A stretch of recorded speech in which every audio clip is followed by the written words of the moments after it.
Welcome to the Discourse Analyzer AI Toolkit, where articles come alive. You're listening to the audio version of our article. For the full text and an interactive experience, check out the link in the description below. Interact with any selection using our AI assistant to enhance your understanding. Let's explore.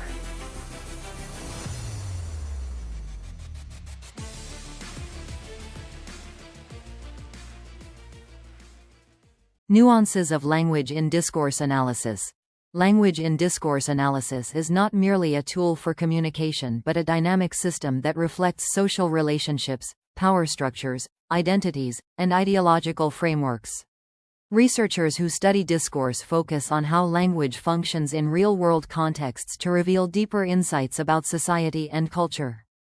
The nuances of language are essential in understanding how meaning is co-constructed by participants and how it influences behavior and thought.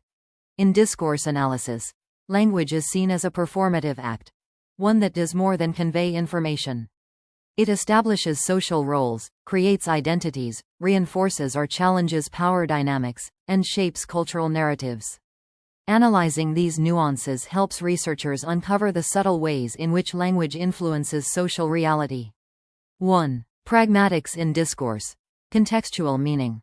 Pragmatics deals with how language is used in specific contexts to convey meaning beyond the literal interpretation of words. In discourse analysis, pragmatics focuses on how speakers and writers tailor their language to the social situation, audience, and purpose. Speech acts. Speech acts are the communicative intentions behind utterances, such as promising, requesting, or apologizing. In discourse analysis, understanding speech acts helps decode the intent and effect of language in interaction. Example: in a formal meeting, when a manager says, "Could you get that report by Friday?" the literal meaning might be a question, but pragmatically, it is a directive or a request, indicating an expectation of action. Implicature. Implicature refers to the meaning implied by a speaker but not directly stated. Understanding implicature requires considering the context and shared knowledge between speakers. In discourse analysis, identifying implicatures is crucial in interpreting subtle meanings and assumptions. Example: if someone says, "It's getting late," during a conversation, the implicature might be that they want to end the conversation, although this is not explicitly stated. Deixis. Deictic expressions are words whose meaning depends on the context of the utterance, such as here, now, you, or that. In discourse analysis, studying deixis reveals how speakers position themselves in relation to others and the surrounding context. Example: the phrase, "I'll meet you there," requires understanding the context. Who, I, and you are, and where there refers to. Analyzing deixis helps clarify the spatial, temporal, and social dimensions of language use. Point 2. Intertextuality. Connections between texts. Intertextuality refers to the relationship between texts, where one text references or echoes another. In discourse analysis, recognizing intertextuality is key to understanding how meaning is constructed through cultural and historical references. Quotation and allusion. Quotations and allusions are explicit or implicit references to other texts, which can evoke shared knowledge or cultural meanings. Discourse analysts look at how these references position speakers or writers within a broader discourse.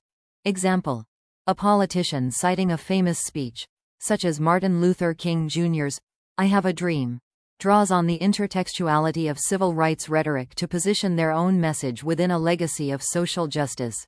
Genre and discursive practices. Each genre, such as academic writing, journalism, or casual conversation, follows certain conventions and discursive practices. Intertextuality within genres helps establish authority or credibility. Example: in legal discourse, citing previous case law serves as a form of intertextuality that reinforces legal precedent and justifies current arguments. Point 3. Framing. Shaping perceptions through language. Framing refers to the way language is used to present or frame a particular issue, event, or narrative. It involves selecting certain aspects of reality and emphasizing them to shape the audience's perception. In discourse analysis, framing is studied to understand how speakers and writers influence attitudes, beliefs, and behaviors. Frames of reference. Frames of reference are perspectives that influence how people interpret information. In discourse analysis, identifying these frames reveals how language shapes worldviews and directs attention to certain aspects of reality while marginalizing others. Example: a news headline stating, "Protesters disrupt city traffic," frames the event negatively by focusing on disruption, while "Citizens rally for change" frames the same event as a positive demonstration of civic engagement. Metaphor in framing. Metaphors play a crucial role in framing discourse by mapping one conceptual domain onto another. In discourse analysis, metaphor analysis reveals how abstract concepts are made tangible and how they influence thought. Example: in political discourse, the metaphor of the war on drugs frames drug control as a military conflict, shaping public perception and policy by emphasizing combativeness rather than rehabilitation. Point 4. Power and ideology. The influence of language. Language is a vehicle for power and ideology, subtly or overtly reinforcing social hierarchies, norms, and beliefs. In discourse analysis, examining how language reflects or challenges power structures is a central concern. Hegemony and language. Hegemony refers to the dominance of a particular set of ideas or values that become normalized through discourse. Language plays a critical role in sustaining hegemony by embedding certain ideologies in everyday communication. Example: in corporate discourse, terms like human capital or productivity reflect capitalist ideologies that prioritize economic value over other forms of human contribution, reinforcing a hegemonic view of workers as resources. Politeness and power relations. Politeness strategies are linguistic tools used to manage relationships and navigate power dynamics. In discourse analysis, analyzing politeness reveals how speakers maintain face, negotiate status, and exercise authority. Example: in a hierarchical workplace setting, a subordinate might use indirect language, such as, "I was wondering if you might consider," when addressing a superior. This mitigates the directness of the request and reflects the power imbalance. Point 5. Conversational analysis. Structure and flow of interaction. Conversational analysis focuses on the structure of spoken interactions, examining how participants manage turn-taking, repair misunderstandings, and establish coherence in dialogue. Studying these micro-level nuances helps discourse analysts understand the social functions of language. Turn-taking. Turn-taking refers to how speakers manage the flow of conversation by taking and yielding turns. In discourse analysis, researchers examine how this process is negotiated and how it reflects power relations or cooperation. Example: in a conversation between a teacher and a student, the teacher may control turn-taking by asking questions and directing responses, reinforcing their authority in the interaction.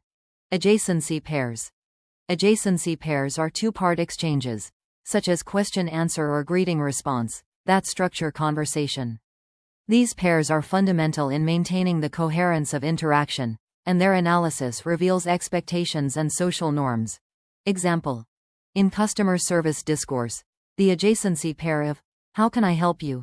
and the customer's response sets the stage for a transactional exchange that follows a predictable pattern. Point 6. Multimodal discourse. Beyond words. Multimodal discourse analysis expands the study of language to include other semiotic modes like images, gestures, and sound. It explores how these modes work together to create meaning in multimodal texts like advertisements, films, or online content. Visual and textual interplay. In multimodal discourse, the interplay between visual and textual elements is crucial for meaning-making. Analyzing how these modes complement or contradict each other reveals deeper layers of discourse.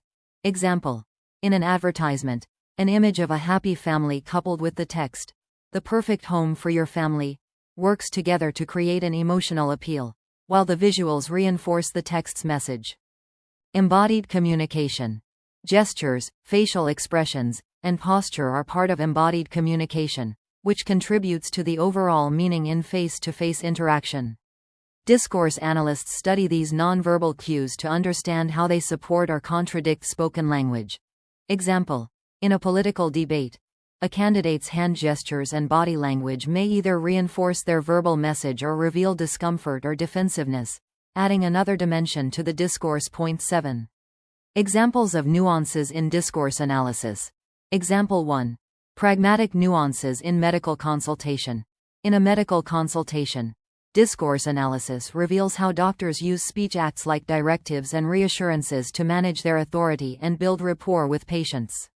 A doctor might say, "Let's get you started on this treatment," which pragmatically functions as a directive, though it is phrased collaboratively to reduce the imposition.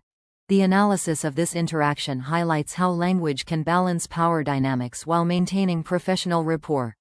Example 2. Framing in media discourse. When analyzing media coverage of environmental issues, discourse analysts often focus on framing. A headline like, "Climate crisis threatens global economy," emphasizes the economic risks, framing the issue from a financial perspective, while a headline such as, "Climate action necessary for future generations," frames it in moral and intergenerational terms. By examining such frames, analysts understand how different framings influence public perception and policy priorities. Example 3. Power dynamics in institutional discourse. In a courtroom setting, lawyers often use questioning strategies to control the narrative. For instance, a cross-examination might involve the use of leading questions like, "Isn't it true that you were at the scene that night?" This structure positions the lawyer in control, subtly reinforcing their authority while directing the testimony. Through discourse analysis, this questioning technique is understood as a way to exert power and shape the courtroom discourse. Conclusion. The study of language nuances in discourse analysis reveals how language shapes and reflects social, cultural, and political realities.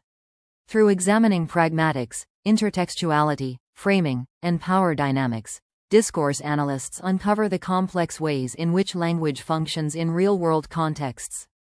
These linguistic subtleties, whether in medical consultations, media coverage, or institutional settings, provide insights into how meaning is co-constructed, power is negotiated, and social roles are reinforced or challenged. By focusing on specific examples such as speech acts in professional interactions, framing in media discourse, and the control of dialogue in legal settings, discourse analysis highlights the importance of context in interpreting language. Whether analyzing multimodal communication or conversational structures, researchers rely on nuanced interpretations of language to understand its role in shaping perceptions, relationships, and societal norms.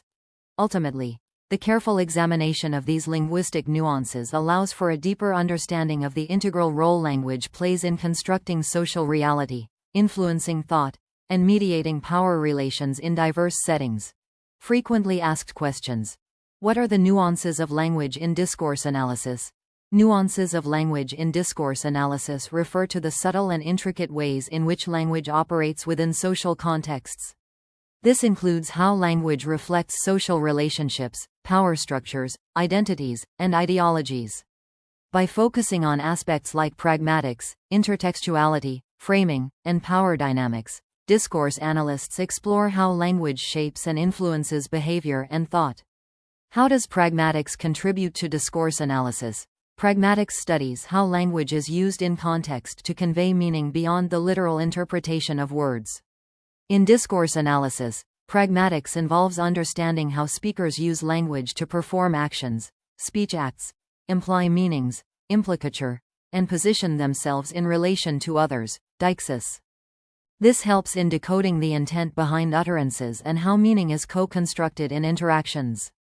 What are speech acts, and why are they important in discourse analysis? Speech acts are the communicative intentions behind utterances, such as requesting, promising, or apologizing. In discourse analysis, studying speech acts helps to understand the impact and purpose of language in various contexts. For example, a manager's question like, "Could you get that report by Friday?" pragmatically functions as a directive, revealing the manager's expectations without a direct command. What role does intertextuality play in discourse analysis? Intertextuality refers to the relationship between texts and how one text references or echoes another. In discourse analysis, recognizing intertextuality is crucial for understanding how meaning is constructed through cultural, historical, or social references. For instance, A politician citing a famous speech draws on the intertextuality of past discourse to position their message within a broader narrative. How does framing influence perceptions in discourse? Framing involves using language to present or emphasize certain aspects of reality, shaping how audiences interpret an issue or event. In discourse analysis, studying framing reveals how speakers or writers influence attitudes and beliefs by selecting specific perspectives. For example, a news headline like, "Protesters Disrupt City Traffic," frames the event negatively, while, "Citizens Rally for Change," frames it positively. How does language reflect power and ideology in discourse analysis? Language serves as a vehicle for power and ideology by reinforcing social hierarchies and norms. In discourse analysis, examining language use in various contexts can reveal how power dynamics are maintained or challenged. For instance, corporate discourse using terms like human capital reflects a neoliberal ideology, positioning workers as resources and reinforcing capitalist values. What is the significance of conversational analysis in discourse analysis? Conversational analysis focuses on the structure of spoken interactions, examining turn-taking, adjacency pairs, and repair mechanisms. It helps discourse analysts understand how participants manage dialogue, maintain coherence, and negotiate power relations. For example, in a teacher-student interaction, the teacher may control turn-taking, reinforcing their authority in the conversation. How does multimodal discourse analysis expand the understanding of language? Multimodal discourse analysis includes not only spoken and written language but also other semiotic modes like images, gestures, and sound. It explores how these modes work together to create meaning. For example, in advertising, the interplay between visuals and text can create emotional appeals that reinforce the overall message, offering a richer analysis of communication. What is implicature, and how does it affect meaning in discourse? Implicature refers to the implied meaning behind an utterance that is not directly stated. In discourse analysis, identifying implicatures is crucial for interpreting subtle meanings and assumptions. For example, saying, "It's getting late," might imply a desire to end a conversation without directly stating it, relying on shared knowledge and context to convey the intended meaning. How do deixis and context shape understanding in discourse? Deictic expressions like here, now, you, and that depend on the context for their meaning. In discourse analysis, studying deixis reveals how speakers position themselves and others within a spatial, temporal, or social context. For example, the phrase, "I'll meet you there," requires understanding who I and you are and where there refers to, highlighting the importance of context in interpreting language. How do politeness strategies reveal power dynamics in discourse? Politeness strategies are linguistic tools used to manage relationships and navigate power dynamics. In discourse analysis, analyzing politeness reveals how speakers negotiate status, maintain face, and exercise authority. For example, a subordinate using indirect language when addressing a superior, "I was wondering if you might consider," reflects the power imbalance in the interaction. How can metaphor analysis help in understanding framing in discourse? Metaphors play a crucial role in framing discourse by mapping one conceptual domain onto another. Analyzing metaphors in discourse reveals how abstract concepts are made tangible and how they shape thought. For instance, the metaphor, "war on drugs," frames drug control as a military conflict, influencing public perception and policy by emphasizing a combative approach. How do visual and textual elements interact in multimodal discourse? In multimodal discourse, visual and textual elements work together to create meaning. Analyzing this interplay helps uncover how different modes complement or contradict each other. For example, an advertisement featuring a happy family with the text, "The perfect home for your family," uses visuals to reinforce the textual message, creating an emotional appeal that enhances the overall discourse.